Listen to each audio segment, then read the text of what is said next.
Hello friends, welcome to exam toppers. स्वागत है आप सभी का हमारे यूट्यूब चैनल में। आज हम चर्चा करेंगे महाभियोग के बारे में।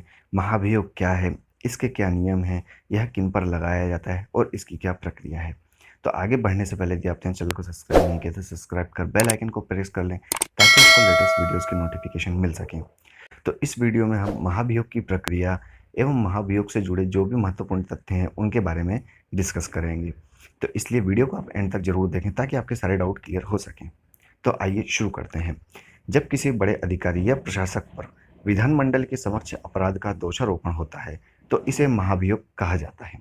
इंग्लैंड में राजकीय परिषद क्यूरिया रेजिस के न्यायसत्व अधिकार द्वारा ही इस प्रक्रिया का जन्म हुआ है। समयोपरांत जब क्यूरिया या पार्लियामेंट का हाउस ऑफ लॉर्ड्स तथा हाउस ऑफ कॉमन्स इन दो भागों में विभाजन हुआ तो यह अभियोगाधिकार हाउस ऑफ लॉर्ड्स को प्राप्त हुआ है। किंतु जब से 1700 ईस्वी से न्यायाधीशों एवं मंत्रियों के ऊपर महाभियोग चलाने का रूप अन्य प्रकार से निर्धारित हो गया।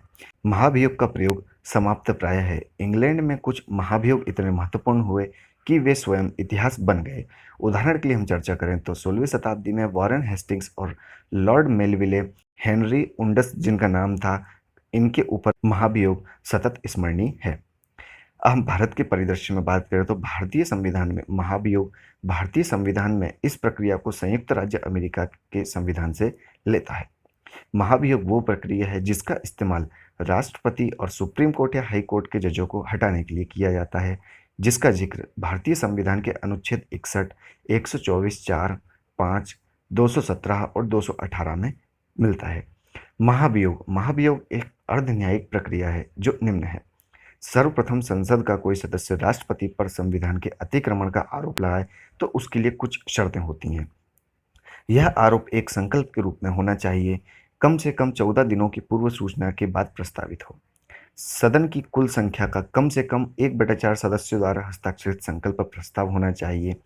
सदन की कुल सदस्य संख्या के कम से कम 2/3 बहुमत से संकल्प पारित होना चाहिए। संसद के दोनों सदनों के नामांकित सदस्य भी महाभियोग प्रक्रिया में भाग ले तथा मतदान कर सकते हैं। महाभियोग प्रस्ताव तब लाया जा सकता है जब संविधान का उल्लंघन, दुर्व्यवहार या अक्षमता साबित हो गए हों। नियमों के मुताबिक महाभियोग प्रस्ताव संसद के किसी भी सदन में लाया जा सकता है, लेकिन लोकसभा में इसे पेश करने के लिए कम से कम 100 सांसदों के दस्तखत या हस्ताक्षर और राज्यसभा में कम से कम 50 सांसदों के हस्ताक्षर जरूरी होते हैं। इसके बाद अगर उस सदन के स्पीकर या अध्यक्ष उस प्रस्ताव को स्वीकार कर लें, इसे वे खारिज भी कर सकते हैं। अगर वे स्वीकार कर लें तो 3 सदस्यों की एक समिति बनाकर इस आरोपों की जांच करवाई जाती है। उस समिति में एक सुप्रीम कोर्ट के जज, एक हाई कोर्ट के चीफ जस्टिस और एक ऐसे प्रख्यात व्यक्ति शामिल हों जिन्हें स्पीकर या अध्यक्ष उस मामलों के लिए सही माने। अगर प्रस्ताव को अध्यक्ष या सभापति द्वारा स्वीकार कर लिया जाता है तो स्वीकार होने के बाद 3 सदस्यों की एक कमेटी के द्वारा आरोपों की जांच की जाएगी। यदि जांच कमेटी को आरोप सही लगते हैं तो ही महाभियोग प्रस्ताव पर संसद में बहस होगी। इसके बाद संसद के दोनों सदनों में इस प्रस्ताव का 2/3 बहुमत से पारित होना आवश्यक है। अगर दोनों सदनों में प्रस्ताव पारित होता है तो इसे मंजूरी के लिए राष्ट्रपति के पास भेजा जाता है, जहां इसे आखिरी मंजूरी मिलती है। अगर इस तरह के मामलों की बात करें तो अब तक देश में ऐसे कुल 4 मामले हुए हैं। यहाँ पर एक बहुत ही महत्वपूर्ण तथ्य है कि हीरालाल जे कानिया भारत के सर्वप्रथम मुख्य न्यायाधीश थे। यह भारत के पहले मुख्य न्यायाधीश भी रहे हैं जिन पर महाभियोग लगाया गया था। महाभियोग की कार्यवाही के बारे में चर्चा करें तो महाभियोग की कार्यवाही, अगर यह प्रस्ताव दोनों सदनों में लाया गया है तो दोनों सदनों के अध्यक्ष मिलकर एक संयुक्त जांच समिति बनाते हैं।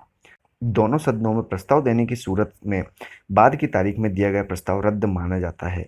जांच पूरी हो जाने के बाद समिति अपनी रिपोर्ट स्पीकर या अध्यक्ष को सौंप देती है, जो उसे अपने सदन में पेश करते हैं।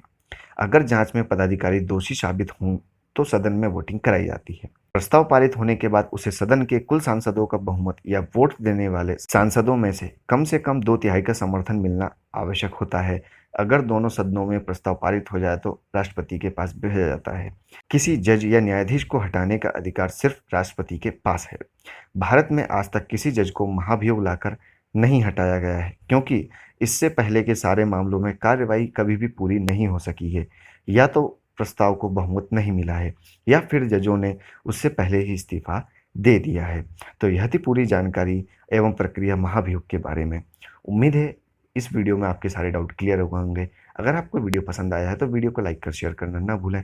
Thanks for watching. जय हिंद।